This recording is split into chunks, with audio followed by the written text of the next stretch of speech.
পুরোদমে Iran, Israel, Hezbollah, Hamas চতুর্মুখী এক ভয়ানক যুদ্ধ চলছে। জানিয়ে দেব আন্তর্জাতিক গণমাধ্যম থেকে পাওয়া সর্বশেষ আপডেট সংবাদ। লেবানন ইসরায়েল ভয়াবহ সংঘাত চলছে, আর এই সংঘাতের মধ্যেই আবারও ইসরায়েলে হামলার হুঁশিয়ারি লেবাননের। এদিকে উৎপাদন অর্থনৈতিক সমস্যা সমাধানের চাবিকাঠি বলছে সর্বোচ্চ নেতা। আরও জানিয়ে দেব হিজবুল্লাহর স্থাপনা লক্ষ্য করে হামলা ইসরায়েলের। এরপর জানাবো তৃতীয় বিশ্বযুদ্ধের ঝুঁকি সম্পর্কে যুক্তরাষ্ট্রকে সতর্ক করল রাশিয়া। এবং সর্বশেষ জানিয়ে দেব ৩.২ টন পণ্য নিয়ে উড়বে চীনের ড্রোন। এতক্ষণ শুনছিলেন গুরুত্বপূর্ণ সংবাদ শিরোনাম, এবারে জানাবো বিস্তারিত। ফিলিস্তিনের স্বাধীনতাকামী সংগঠন হামাসের হামলার জেরে গত বছরের ৮ অক্টোবরে গাজায় সামরিক অভিযান শুরু করে ইসরায়েল। এরপর দিন হিজবুল্লাহ ইসরায়েলে রকেট হামলা চালায়। এরপর থেকে উভয়ের মধ্যেই পাল্টাপাল্টি আক্রমণ হয়ে আসছে। তখন থেকে আশঙ্কা ছিল যে যুদ্ধটি একটি আঞ্চলিক যুদ্ধে পরিণত হবে। এ নিয়ে ইরান ও যুক্তরাষ্ট্রের সম্পর্কে নতুন টানাটানি দেখা দেয়।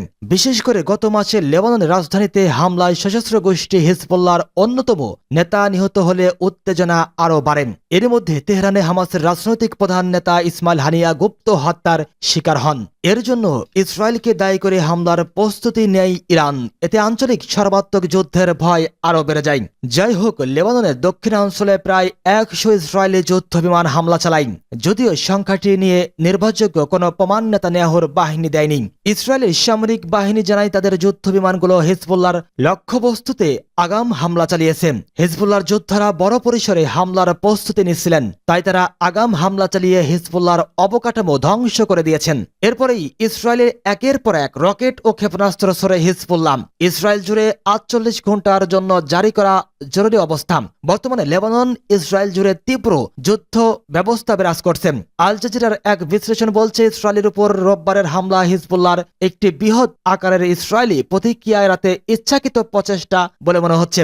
হিজবুল্লাহর প্রধান হাসান নাসরুল্লাহ ইঙ্গিত দিয়েছেন আক্রমণ সফল হয়েছে এবং তিনি ইসরায়েলি সামরিক এবং গোয়েন্দা সাইটগুলোকে লক্ষ্যবস্তুতে পরিণত করেছেন। হিজবুল্লাহর কাছ থেকে স্পষ্ট বার্তা এসেছে, প্রতিশোধ এখন শেষ হয়েছে। নাসরুল্লাহর মতে ইসরায়েলের রোববারের হামলা তার উদ্দেশ্য পূরণ করেছেন। তিনি এর দ্বারা বোঝাতে চেয়েছেন হিজবুল্লাহ পাল্টা কোনো হামলাই যেতে চায় না, ইসরায়েলে যেন চুপ থাকে। এদিকে ১০০ বিমান হামলার পর পরিস্থিতি বলছে ইসরায়েল আর লেবাননে হামলা করতে সংযম দেখাবে না। এটি হিজবুল্লাহ ভালোভাবে বুঝতে পেরে ভীত হয়ে পড়েছেন। তাই আগামী কয়েক ঘন্টা এবং দিনগুলো উত্তেজনাপূর্ণ। এ কয়েকদিনেই নির্ধারণ করে দেবে যে হিজবুল্লাহর সর্বশেষ হামলা ইসরায়েলকে পিছিয়ে রাখবে নাকি নেতানিয়াহুর লাল লাইন অতিক্রম করে লেবাননে মরণ কামড় বসাবেন। উৎপাদন অর্থনৈতিক সমস্যা সমাধানের চাবিকাঠি বলছে সর্বোচ্চ নেতা। বার্তা সংস্থা পাস টুডে জানিয়েছে, সরকার সপ্তাহ চলাকালে প্রেসিডেন্ট ও ইরানের ১৪তম সরকারের প্রতিনিধি দলের সদস্যরা সর্বোচ্চ নেতার সাথে সাক্ষাৎ করেছেন। ইসলামী বিপ্লবের সর্বোচ্চ নেতা হযরত আয়াতুল্লাহ উজমা খামেনির সাথে নয়া সরকারের প্রতিনিধি দলের এটাই প্রথম সাক্ষাৎ। মুনাফেকিনি খালকের সন্ত্রাসী হামলায় ১৯৮১ সালে ইরানের প্রধানমন্ত্রী মোহাম্মদ জাওয়াদ বহনার এবং তৎকালীন প্রেসিডেন্ট মোহাম্মদ আলী রাজা শহীদ হয়েছিলেন। তাদের স্মরণে ২২ আগস্ট থেকে ২৮ আগস্ট পর্যন্ত ফার্সি শাহরিবার মাসের পর সপ্তাহ ইরানে সরকার সপ্তাহ পালন করা হয়। ইসলামী বিপ্লবের সর্বোচ্চ নেতার সঙ্গে প্রেসিডেন্ট এবং ১৪তম সরকারের প্রথম বৈঠকে মূল্যস্ফীতি এবং দ্রব্যমূল্যের ঊর্ধ্বগতির মতো বেশ কিছু বিষয়কে অগ্রাধিকারের ভিত্তিতে সমাধানের উপর গুরুত্ব আরোপ করা হয়। সাইবার স্পেসে আইনের শাসনের প্রয়োজনীয়তা সহ উৎপাদনকে অর্থনৈতিক সমস্যা সমাধানের চাবিকাঠি বলে উল্লেখ করেন সর্বোচ্চ নেতা। এসব বিষয়কে সবার আগে গুরুত্ব দিয়ে কাজ করা উচিত বলে মন্তব্য করেন আয়াতুল্লাহ উজমা খামেনি। আয়াতুল্লাহ খামেনি গৌরবময় আরবাইন আন্দোলনের প্রশংসা ও মর্যাদার কথা উল্লেখ করার পাশাপাশি সরকার সপ্তাহকে অভিনন্দিত করেন।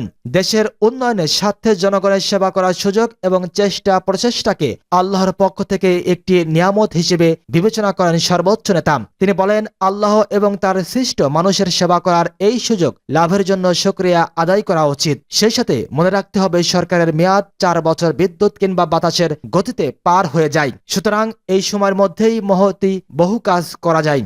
হিজবুল্লাহর স্থাপনা লক্ষ্য করে হামলা ইসরায়েলের। সর্বাত্মক যুদ্ধের শঙ্কার মধ্যেই লেবাননে হিজবুল্লাহর বিভিন্ন স্থাপনা লক্ষ্য করে হামলা অব্যাহত রেখেছে ইসরায়েল। দেশটির দক্ষিণাঞ্চলে হামলার ভিডিও প্রকাশ করেছে ইসরায়েলের সামরিক বাহিনী। এমন হামলা পাল্টা হামলায় আতঙ্কে দুই দেশের বাসিন্দারাও। প্রথমে যুদ্ধ এড়াতে দুপক্ষকেই শান্ত থাকার আহ্বান জানিয়েছে যুক্তরাষ্ট্র সহ পশ্চিমা দেশগুলো। এর আগে ইসরায়েলে 3 শতাধিক রকেট ছড়ে হিজবুল্লাহ। একই দিনে দেশটিতে শতাধিক ফাইটার জেট দিয়ে হামলা চালায় তেল আবিব। পাল্টাপাল্টি হামলার পর ইসরায়েলের পররাষ্ট্রমন্ত্রী ইসরায়েল কাজ জানায় ইসরায়েল হিজবুল্লাহর বিরুদ্ধে পূর্ণমাত্রা যুদ্ধ চায় না, তবে তার পরিস্থিতি দেখে পরবর্তী পদক্ষেপ নেবে। তৃতীয় বিশ্বযুদ্ধের ঝুঁকি সম্পর্কে যুক্তরাষ্ট্রকে সতর্ক করল রাশিয়া। ইউক্রেনকে পশ্চিমা ক্ষেপণাস্ত্র দিয়ে রাশিয়ার গভীরে হামলা করার অনুমতি দেওয়ার কথা বিবেচনা করে পশ্চিমারা আগুন নিয়ে খেলছে বলে হুঁশিয়ারি দিয়েছে রাশিয়া। এর ফলে তৃতীয় বিশ্বযুদ্ধ শুরু হতে পারে, যা কেবল ইউরোপের মধ্যে সীমাবদ্ধ থাকবে না বলে মঙ্গলবার ওয়াশিংটনকে সতর্ক করে দিয়েছে মস্কো। গত 6 আগস্ট রাশিয়ার পশ্চিমাঞ্চলে কুরস্ক অঞ্চলে হামলায় চালায় ইউক্রেনের সামরিক বাহিনী। দ্বিতীয় বিশ্বযুদ্ধের পর রাশিয়ায় সবচেয়ে বড় বিদেশি আক্রমণ হিসেবে মনে করা হচ্ছে কুরস্কে ওই হামলাকে।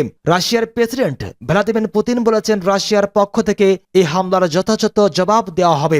আর 20 বছরের বেশি সময় ধরে পুতিনের পররাষ্ট্রমন্ত্রী হিসেবে দায়িত্ব পালন করে আসা সের্গেই ল্যাভরভ বলেছেন, পশ্চিমারা ইউক্রেন যুদ্ধের উত্তেজনা বাড়ানোর চেষ্টা করছে এবং সরবরাহকৃত বিদেশি অস্ত্র ব্যবহারের নিষেধাজ্ঞা শিথিল করার বিষয়ে ইউক্রেনের অনুরোধ বিবেচনা করে সমস্যা সৃষ্টি করতে চায়। 2022 সালে ইউক্রেন যুদ্ধ শুরুর পর থেকে পুতিন বারবার বিশ্বের বৃহত্তম পারমাণবিক শক্তিধর দেশ যুক্তরাষ্ট্রের সঙ্গে আরো বিস্তৃত যুদ্ধের ঝুঁকি সম্পর্কে সতর্ক করে দিয়ে আসছেন। যদিও তিনি বলেছেন, মার্কিন নেতৃত্বাধীন পশ্চিমা সামরিক জোট ন্যাটোর সাথে সংঘাত চায় না রাশিয়া।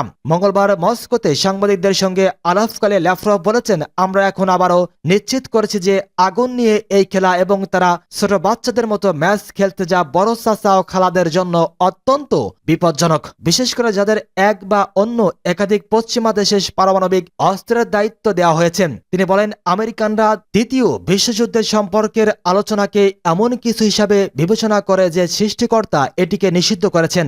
আর যদি এই যুদ্ধ শুরু হয় তাহলে তা কেবলই ইউরোপকেই একচেটিয়া ভাবে ভোগাবে। রাশিয়া তার পারমাণবিক মতবাদের বিষয়টি স্পষ্ট করেছে বলেও মন্তব্য করেছেন ল্যাভরভ। ইউক্রেনের সঙ্গে যুদ্ধ শুরু হওয়ার পর থেকে রাশিয়া বারবার ক্রমবর্ধমান পারমাণবিক ঝুঁকি সম্পর্কে সতর্ক করে দিয়ে আসছে।